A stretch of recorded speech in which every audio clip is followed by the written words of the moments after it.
मतलब परमेश्वर की प्रेजेंस अगर आपके घर में नहीं है, मैं कह रहा हूं इसलिए अशांति भरी हुई है, लड़ाई झगड़े कलेश घर में, पैसा नहीं है, बरकत नहीं है।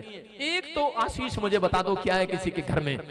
आजकल किसी के घर में एक भी आशीष नहीं है। लेकिन अगर मैं कह रहा हूं कि आपने ये 3 गलतियां नहीं की हैं तो परमेश्वर का आत्मा आज रात आपके घर ट्रांसफर होने वाला फिर से, वो प्रेजेंस आने वाली है यीशु मसीह के नाम में। देखो पहली गलती इसने क्या की, इसने बाइबल बोलती है इसने 3 गलतियां की। अच्छी अच्छी भेड़ बकरियों को इसने रख लिया, लालच कर लिया उनका, अच्छी अच्छी भेड़ बकरियां लालच कर लिया। दूसरा गिबोनियों को मरवा दिया। और तीसरा कह रहा है कि जो भेड़ याजक को चढ़ानी थी वो इसने खुद चढ़ा दी। 3 गलतियां की।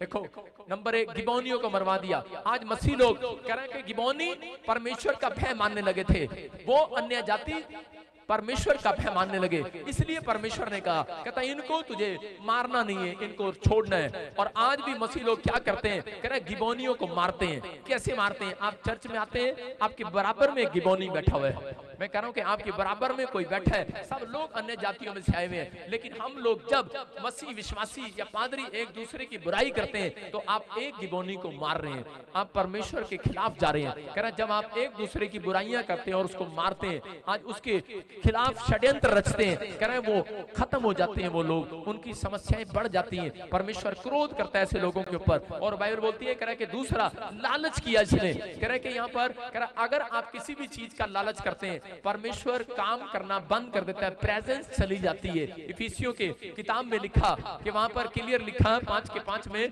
कि बाइबल बोलती है कह रहा कि 3 चीजें करने वाले लोग, शराब, नशा, व्यभिचार, पेड़ पत्थर, कह रहा इनके पीछे भागने वाले लोग के घर से प्रेजेंस चली जाती है परमेश्वर की। कह रहा कि इसलिए आपके सामने कह रहा आज अगर आज आप लोग फैसला ले रहे हैं कि परमेश्वर के मैं आज से पवित्र आत्मा जी एक शाऊल वाली गलतियां नहीं करूंगा। जब इन्होंने शाऊल की तरह गलतियां किया तब लोग भिखारी बने। शाऊल के ऊपर परमेश्वर का अभिषेक था, लेकिन उस दिन से वो भीख मांगने लगा, भिखारी की तरह बन गया। और मैं कह रहा हूं भिखारी वाले कपड़े पहन लिए उसने और भूत पिशाचों के पास हाथ दिखाने लगा, उसके ऊपर आस पास से प्रेजेंस चली गई है। मैं कह रहा हूं कि हो सकता है कह रहा कि आज बहुत सारे लोगों ने जब काम बन जाते हैं उस समय प्रार्थना करना भूल जाते हैं। अगर आपको 7 दिन हो गए प्रार्थना करे हुए तो परमेश्वर देख रहा है। चर्च मैं कह रहा हूं आपको 7 दिन हो गए बाइबल पढ़े हुए, परमेश्वर देख रहा है। आपने 2 महीने निकाल दिए बिना दशमांश दिए, परमेश्वर देख रहा है। तीसरा इसने गलती क्या किया, कह रहा कि भेंट नहीं डाला है परमेश्वर को।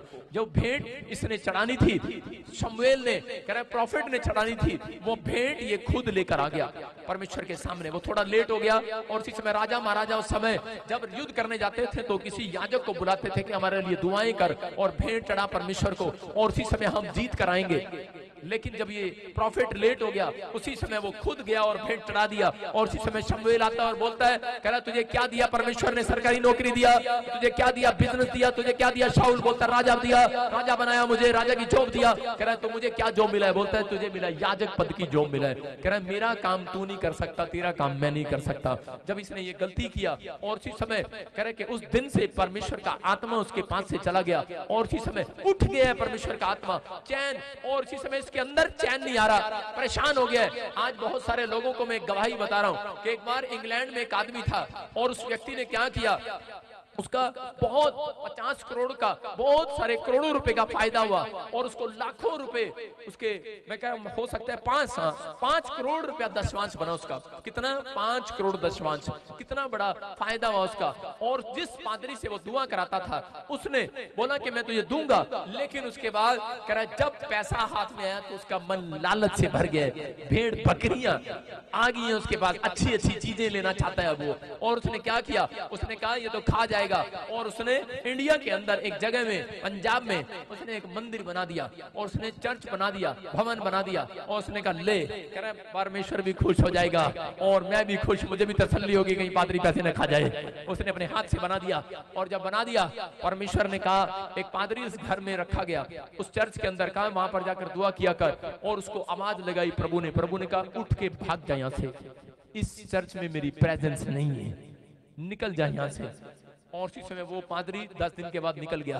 दूसरा पादरी रखा उसने वहां पर, कह रहा जी मैं इंग्लैंड से पैसे भेजा करूंगा, आप रहा करो, आपको गाड़ी दूंगा, ये दूंगा, काम करो। वो कहता मैं 2 साल से यहाँ पर हूँ, बढ़ोतरी नहीं हो रही है। और उसके बाद तीसरा मैं आपको बता रहा हूं, पादरी मैं था मुझे बुला लिया गया, मुझे बोला गया। मैंने कहा चल यार, बना बनाया चर्च मिल रहा है, शानो शौकत कार मिल रही है, कोई मेहनत करने की जरूरत नहीं। मैंने कहा परमेश्वर थैंक यू, और अब तो अच्छी सी लड़की भी मिल जाएगी क्योंकि घर आ गया, गाड़ी आ गई, शादी भी हो जाएगी। मैं चला गया और जब मैं गया वहां भीड़ होगी और वो बड़े खुश हो गए, कहते ये पहला पादरी आया भाई साहब, जो भीड़ होगी धड़ाधड़। और इसी समय वहां पर प्रोफेसियां छुटकारे, और मैं बड़ा खुश हो रहा। मैंने कहा परमेश्वर आएगा और मेरी मुझे शाबाशी देगा रात को बेड पर। जैसे मैं लेटा, परमेश्वर ने कहा दो डंडा लेकर खड़ा वहां पर सर दूध। मैंने कहा क्या हुआ? अरे कपड़े उठा और निकल ले। क्या हो गया? अरे आज तो आ गया, दोबारा नहीं हो यहाँ पर। और भाई साहब उसके बाद प्रभु ने बात नहीं किया, मैं चला गया वहां से। और उसके बाद वो मुझे बोलते रहे, पादरी साहब आप क्यों नहीं आ रहे, क्यों नहीं आ रहे? मैं कहा यार कुछ नहीं बता सकता, तू जा। लेकिन मैंने वहां के गांव में किसी से पूछ लिया, मैंने कहा यार वहां पे क्या कारण है, टिकता कोई नहीं है। और उसके बाद उसने बताया, कह रहा कि जब आप चले गए और लोग यहाँ कोई नहीं टिकता, कह रहा एक पादरी को परमेश्वर ने कहा कि यहाँ पे नहीं टिकना, चला जाए यहाँ से। लेकिन वो पादरी माना नहीं, उसका छोटा सा बच्चा था और ट्रेन के नीचे आकर कट के मर गया, पीछे खत्म हो गया। उस दिन भागा वो वहां से। उसने मुझे वो कहानी बताई। मैंने कहा मैं जिंदगी में भी नहीं जाऊंगा वहां पर। लेकिन मैं सोचता रहा और प्रभु से पूछता रहा, और फिर मुझे ये पता लगा कि उस व्यक्ति ने कह रहा है कि अपने हाथों से कह रहा है वो चर्च बनाया बिना परमेश्वर की इजाजत से। आज लोग कह रहे तुच्छ जानते हैं, यहाँ पर लिखा कि जो तेरी सुनेगा वो मेरी सुनेगा, जो मुझे तुच्छ जानेगा तुझे तुच्छ जानेगा। और मैं बता रहा हूँ कि उनके जितनी भी बेटियां उनको आज तक कभी बेटे नहीं हुए, उनकी बेटियों को आज तक करे 2 बेटियां आगे आगे बेटे नहीं हुए, कभी बेटे नहीं हुए। इसका मतलब क्या है? इसका मतलब ये है परमेश्वर पसंद नहीं करता। हालेलुया। कह रहे कि अगर जो काम परमेश्वर ने ठहराया है उसको जब आप डिसिप्लिन में करते हैं, इसलिए बाइबल बोलती है जैसा बोओगे वैसा काटोगे।